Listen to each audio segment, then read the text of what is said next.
안녕하십니까. 혼란한 정치 시사소를 술술 풀어보는 송권 혼술 6월 3일 금요일 오후 늦은 시간에 인사드립니다. 자, 오늘 밤 이준석 국민의힘 대표가 우크라이나로 출국을 합니다. 김철근 정무실장, 허은하 수석 대변인, 이렇게 본인과 가까운 접근이라고 부를 수 있는 사람들, 그리고 태영호 북한 외교관 출신 의원, 또 외교부 관계자, 이렇게 10여 명이 출국을 하는데, 도대체 지금 이준석이 왜 갑자기 우크라이나를 가는 건지, 본인은 갑자기 가는 것이 아니고 오래전부터 계획을 해왔다고 하지만, 이 지방선거 끝나자마자 바로 가는 것, 그리고 한번 제가 소개를 드렸는데, 아마 윤석열 대통령에게 특사 자격을 요청을 했던 것 같습니다. 우크라이나 특사.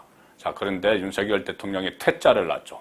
자, 그 상황과 연결돼서 또 이준석의 우크라이나 행과 관련한 미스터리한 문제들, 특히 친서, 윤석열 대통령의 친서를 둘러싼 문제들, 그리고 친서가 불발이 되니 이번에는 그냥 메시지, 이렇게 또 이준석이 이야기를 한 것 같습니다. 우크라이나 쪽에 대통령의 메시지는 가져간다.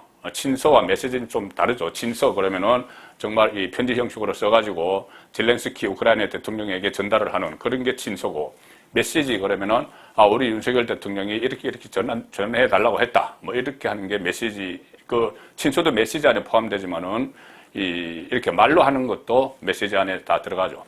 자, 그래서 이번에는 또 대통령의 메시지를 가지고 가는 것처럼 그렇게 이야기를 했다고 합니다. 오늘 그 이준석이 우크라이나 대사와 면담을 했는데, 이 우크라이나 대사가 면담을 하고 난 뒤에, 이준석과 면담을 하고 난 뒤에 한국 기자들에게 이렇게 이야기합니다. 아시아 국가의 국회에서 우크라이나를 방문하는 것은 처음이다. 상당히 반갑다, 이 말이죠. 그래서 한국의 여당이 전달하는 윤석열 대통령의 메시지가 우크라이나 당국에 전달되길 바란다. 이렇게 이야기했습니다. 그래서 기자의 질문이, 그러면 한국 정부로부터 무기 지원을 기대하느냐, 이렇게 물었습니다. 한국 기자가. 여기에 대해서 우크라이나 대사는 그렇다, 기대하고 있다. 이 문제는 이준석 대표의 방문 기간에 논의될 것이다. 이렇게 환영을 하는 이유가, 지금 한국의 무기 제공, 러시아 침공에 맞서서 싸우는 무기 제공인데, 이것을 당 대표 차원에서 논의를 한다. 자, 그리고 이 말을 이렇게 있습니다. 그 우크라이나 대사가 이준석 대표의 방문 기간에 무기 지원이 논의가 될 것이고, 윤석열 대통령의 메시지도 우크라이나 당국에 전달될 것이고, 우크라이나 당국의 메시지도 윤석열 대통령에게 전달될 것이다. 자, 그 다음 말이 중요합니다. 이렇게 이야기합니다. 우크라이나 대사가. 이준석 대표가 윤석열 대통령의 메시지를 전달할 예정이라고 밝혔다. 우크라이나 대사에게 내가 윤석열 대통령 메시지를 우크라이나에 가서 전달할 거야. 젤렌스키 대통령에게든, 대통령에게든 우크라이나 쪽에 윤석열 대통령의 메시지를 내가 가지고 가. 이렇게 이야기를 한 거죠. 자, 여기에 대해서, 우크라이나 대사와 만난 이준석은 이렇게 이야기합니다. 우크라이나가 지금 필요로 하는 게 뭐란 것을 우리에게 전달을 해왔다. 당연히 그 안에 무기 지원에 대한 내용이 들어있었다. 정당 차원에서 답할 일은 아니다. 그렇죠. 이걸 정당 차원에서 답하면 큰일 나죠. 국제적인 문제로 비화가 됩니다.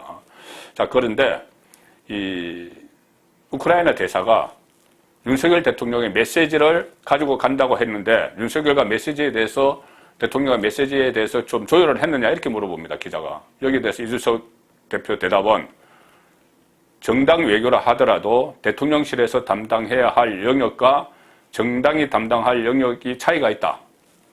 지금은 그 부분을 굉장히 좀 모호하게 말하는 것이 당연하다. 이 정당의 역할이 있고 대통령실의 역할이 있기 때문에 메시지를 갖고 가는 이 문제도 좀 모호하게 해야 된다. 이렇게 이야기를 하는 겁니다.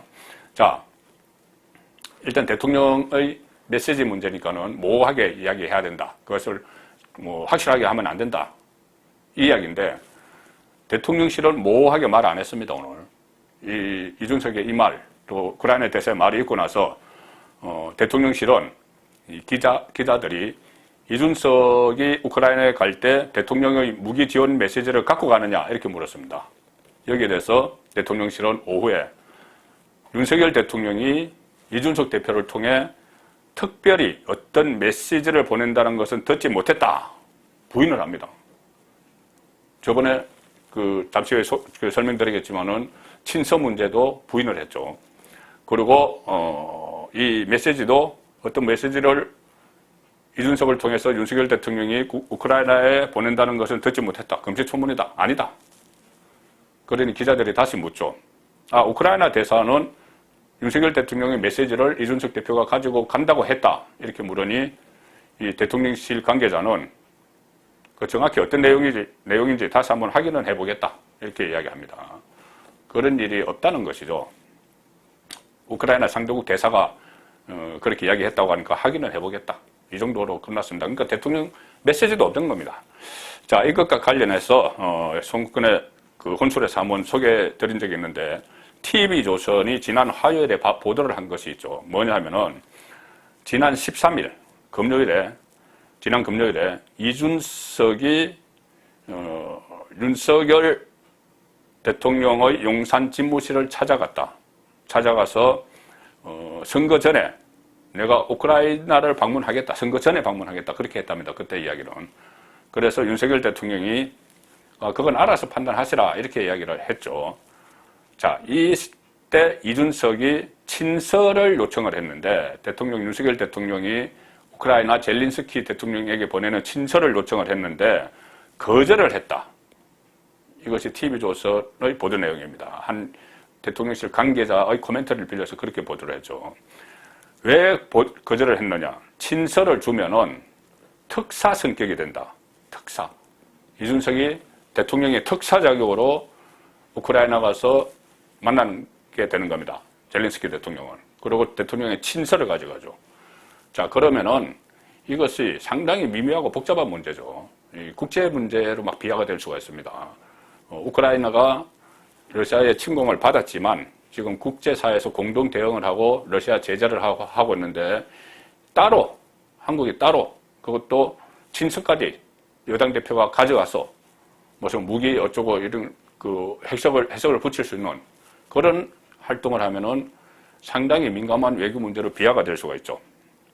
자, 그래서 윤석열이 퇴짜를 놨다는 이야기인데 윤석열 대통령이 이준석 대표의 친서 요청을 퇴짜를 놨다는 이야기인데 그 보도가 나오니 이준석은 이렇게 이야기합니다. 보도 내용이 사실관계와 다르다. 무슨 이유로 대통령과 당대표 간 대화를 부정확하게 외부에 전달하는지 궁금하다.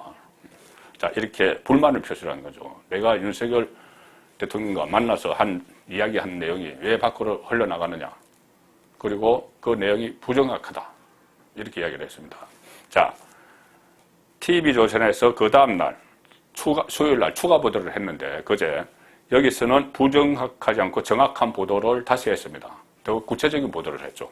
뭐냐면은 윤석열 대통령의 친서를 요청한 인물은 이준석 당대표의 비서실장인 박성민 의원입니다. 박성민 의원. 자, 그러면 박성민 의원이 이 윤석열 대통령 친서를 요청을 했으면은 그것은 이준석의 지시겠죠.